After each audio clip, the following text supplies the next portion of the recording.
Hello guys, it's the girl Asia from the Road Race Fangirl channel. Welcome back to my channel.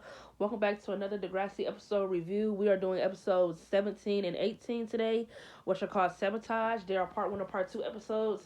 These episodes are really wrapped around almost being Claire's birthday. I really say in the part 1, I do love these episodes a lot. I love more insight on Claire's sexual harassment storyline. I love that they gave Drew like character, gave him screen time, because I do feel like once he dropped out of school, he didn't get much. Like they kind of like, I kind of do feel like they kind of forgot about him. So I like that they gave him some screen time in this episode. I do feel like, what am I trying to say? I understand if Drew felt like. Here's my thing. Do I think Drew was a loser in season 2 when he dropped out? No. And the reason I'm gonna say no is because he did one of the things that they kind of tell you when you're a kid. If you're not gonna do school, get a job. You see, he dropped out of school because school just wasn't working for him anymore. Like he said, since he had head injuries, he was flunking out of his classes. So to him, he just figured, if I'm not gonna pass school anyway, if I'm not gonna graduate, I might as well just get a job. So he got him a job, and he's making a lot of money out this job. Him and Bianca's relationship is starting to feel somewhat strained because he dropped out and he doesn't see her anymore, and she kind of just studies all the time. And he really wanted to plan an overnight date. She kind of said no to it. Drew felt like it was kind of a betrayal for her to be going behind his back, talking to his mom without him being there, talking about his future without him having a say in it, which I completely understand. If it was up to Drew's mom, of course she wants him to move back home. Of course she wants him to go back to school. Of course she wants him to do everything that he just cannot do right now. And I just feel like, if I was Drew and Andrea was my mother, I would have told her like this straight up. The only way I'm moving back home is if things change, period. I no longer want to be treated like a fucking child. I want independence. I want you to trust me more. Because you acting like I just dropped out of school and you just act like I didn't do nothing with my life after I dropped out of school. I understand you want more from me. I understand you feel like I shouldn't waste my life at a mall if it does nothing for me. I get all of that. But at the end of the day, school was not cutting out for me. So I decided I'm going to get a job. So I was not mad at all where Drew was coming from. Because, like, again, I always said I felt like he was misunderstood and overhated. And, of course, we were going to say, oh, he's being a spoiled brat. When it's like, no. If you actually watch the show and actually watch Drew's mother, she's really fucking annoying. She's so fucking controlling. She just doesn't want Drew to be independent at all. If it was up to her, she'd rather Drew come to her with mommy issues, and she'd rather coddle him instead of him try to do shit on his own. Like I said, school was not working out, so he got him a motherfucking job. If school is not in the picture for you, then get a job. And I feel like it was up and stuck with one of them, and he went and got him a job. Simple as that. So I'm not mad at Drew. Claire's co-op and not telling anybody that she got, fired because she said what she said about Asher, sexually harassing her, and no one believed her. I'm not mad at her because I feel like when it came to the situation, I feel like on some extent, I feel like Allie was a good friend towards her, and I feel like on some other extent, she was bad. Because like I said, Allie sometimes said things that I feel like was least important. Like, Claire just told you her boss came on to her, try to force itself onto her, and you're asking her, did she like the kiss? Girl, that should be the least of your fucking concerns. If I'm telling you he came on to me, why the fuck are you asking me, did I like it? Dallas and his team come to school with alcohol. Claire's trying to track down more assistants who work for Asher to see had they been sexually harassed in any type of way. She interviewed one of Asher's new assistants now who did work for him that they hired back. She didn't tell Claire immediately that Asher did assault her too. And, she just took it as, oh, Claire, you're just an obsessed teenager who got obsessed with Asher, got obsessed with your mentor, and then you made up the sexual harassment claim when he didn't want to be with you. You feel me? So I do feel like Claire's character arc in part 1 was really good because I feel like no one kind of understood where she was coming from. Not even Allie. Like, Allie, My birthday is like the least thing on my mind. You're sitting here asking me, have I told Eli yet? It's like, girl, no, I haven't. You're the only person I told. It's like, give me some fucking time to want to talk about it. Like, you can't force her to talk if she's not ready. So I just feel like Allie was just not being understanding, in my opinion. I just feel like Allie wasn't really trying to understand where Claire was coming from and why she didn't really want to talk. Dallas being mad because here's my thing about the part 1 episode. Dallas, how were you mad at the end of the episode because Claire told the truth in her article? You admitted to all of those things in the principal office with her, so why are you mad because she wrote about it and got you in trouble? Did you not bring beer on school premises? Yes. Did you not trash the garden because Katie led you on to make Jake jealous? Yes, you did all those things. Therefore, you need to be punished, nigga. Consequences, actions have consequences. What are you talking about? And then him trying to expose Claire in front of Eli by talking about, oh, how would you like if your dirty laundry gets exposed? And she told Eli that she got fired because Asher thought she was not good enough for the assistant job. And Eli telling her that doesn't really make too much sense. And she said that it's really nothing she could do. And then the part 2 episode with her birthday party, I swear to God, Allie talks too much.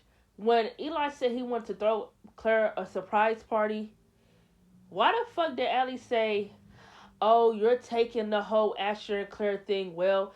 First of all, why would anyone who cares about anybody, if they hear the person they love and care for got harassed or assaulted, take the news well? Allie, what the fuck are you even talking about? Like, Allie just talked too much. Like, she just runs her mouth too much. That comment pissed me off because it's like, why the fuck would her boyfriend who doesn't care for her take why would he take, if Claire told Eli earlier on after it happened that she got harassed by Asher, Allie, why the fuck would you think he would take the news peacefully? I don't understand. Allie, you just sound dumb. It's just, please shut the fuck up. Stop talking. Be quiet. Like, Allie just talks too much. Her and Dave in this episode,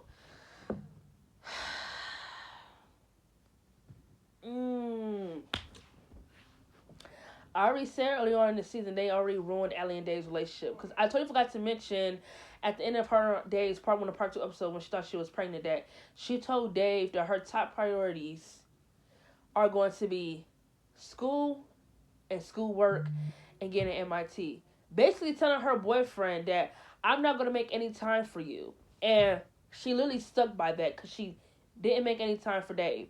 Honestly, I understand where Dave was coming from. He loved Allie too much to just end a relationship and break it up. He wanted to see if they could get their spark back. But the thing is, their relationship kind of already hit a strain once she kind of laid down the rules for where her mind is going to be at. And I just feel like if you know you're not in the state to have a relationship right now where you can balance everything, what she should have did at the end of the episode was break up with Dave instead of telling him, oh, my responsibilities are going to be school and MIT and da-da-da-da-da.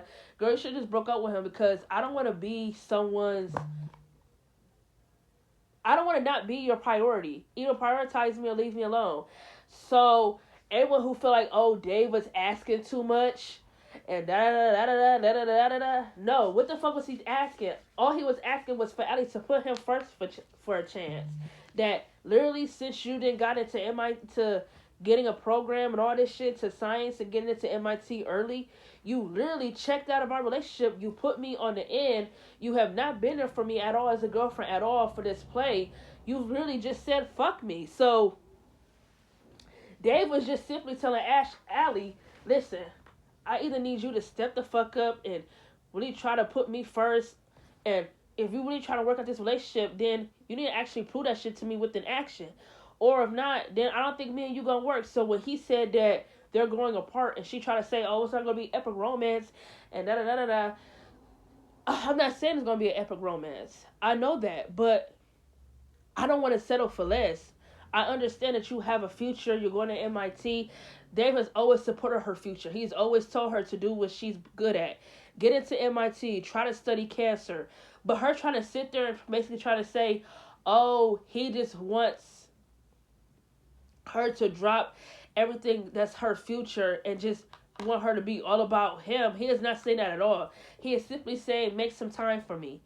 Can you make some time to where you're not always busy? Can you make time for a dinner date? Can you not? Can you do that for me? Her acting like he's asking for too much automatically makes me feel like, Allie, you and him should not be together. Because if you feel like I'm asking for a lot, when honestly I'm just asking you to step up, then bitch, you really could get out of my face. And I just feel like Allie pissed me off. She talk about, can we, okay, if you want to talk, let's talk. And it's like, Allie, have you not been listening? He spoke. He said what the fuck he had to say. And y'all done. Simple as that. Like, simple. I just feel like Allie completely wasted Dave's time. Like I said, at the end of those episodes in season 12, she should have just broke up with him. Like, why even say you really want to work at this when you really haven't done anything? You really checked out of our relationship once you got into MIT. So it's like, Ellie pissed me off. Fuck her. Dave deserves better. I absolutely love the scene when Claire finally told Eli the truth and they decided they're going to do something where they get justice. And I fuck with Eli when he said, no, Asher abused his position of power and came on to you. That's all it is at the end of the day. He abused his position of power, came on to a younger assistant, and felt like he was going to get away with it. And when the time was, when he knew Claire was about to say something, he came with a plan to make it seem like she was obsessed with him when that's really not the truth. The big fight with the hockey players and Eli and Jake was definitely well needed because Dallas came in that party to start trouble and he just kept running his fucking mouth. He needed his ass whooped. And Dallas is just like a fucking creep. All these girls in Degrassi he didn't came on to. He didn't came on to Katie. He didn't came on to Fiona and Imogen. He didn't came on to Claire. He didn't came on to Allie.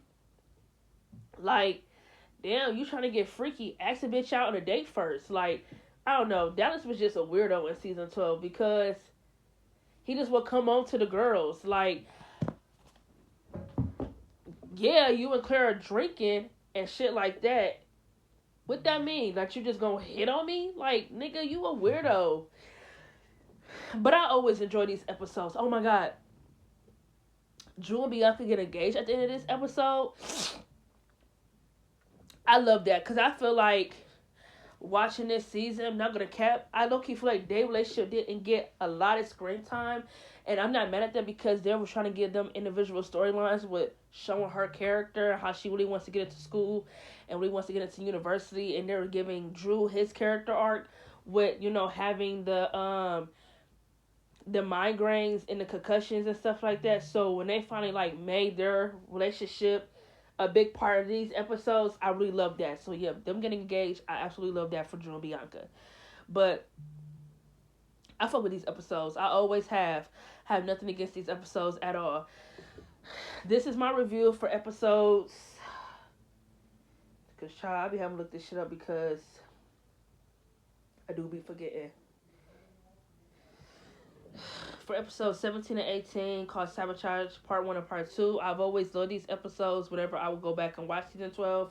Definitely some of my favorite episodes. We're almost done with this season. The next episodes I will be reviewing are episodes 20 and 21. 19 and 20. 19 and 20 called Scream. They are Part 1 and Part 2 episodes. Then the next episodes I'm going to be reviewing are going to be 21 and 22 called Building a Mystery, Part 1 and Part 2. And then the next episodes I'm going to be doing are episodes 23 and 24 called Dog Parts, Part 1 and Part 2, which is a freshman storyline. So we finna get into this. I'm going to try to do this as quickly as I can. But like I said, since I'm kind of far with my series, with my episodes reviews at this point, I'm going to go ahead and try to knock out the rest of these season reviews for Degrassi, so I could just focus on my episode reviews and we could get this shit on and popping.